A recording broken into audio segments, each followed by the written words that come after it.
विश्वविनोदिनि नन्दिनुते गिरिवरविन्ध्य शिरोधिनि वासिनि विष्णुविलासिनि जिष्णुनुते भगवति हे सितिकण्ठकुटुम्बिनि भूरि कुटुम्बिनि भूरि कृते जय जय हे महिषासुरमर्दिनि रम्यकपर्दिनि शैलसुते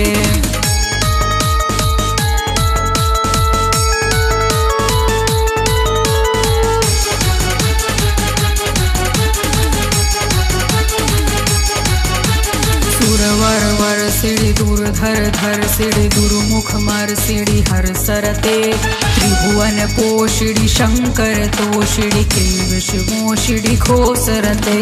धनुजनि रोषिड़ि दित्य सुत रोषिड़ि दुर्मद शोषिड़ि सिंधु सुते जय जय हे महिषासुरमर्दिनि रम्यकपर्दिनि शैलसुते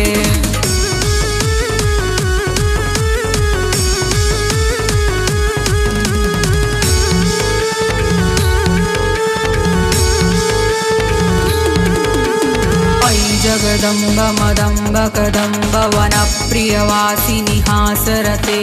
शिखर शिरोमिणि तुंग हिमालय शिंग निजालय माध्यगते मधु मधुरे मधु कैठभ भंजिनि रासरते जय जय हे महिषासुरमर्दिनि रम्यकपर्दिनि शैलसुते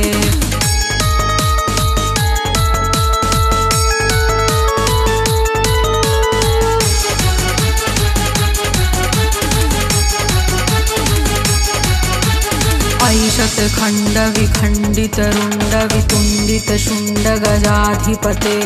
रिपुवज गंड विदारण चंड पराक्रम शुंड मृगाधिपते निज भुज दंड निपातित खंड विपातित मुंड भटाधिपते जय जय हे महिषासुरमर्दिनि रम्यकपर्दिनि शैलसुते।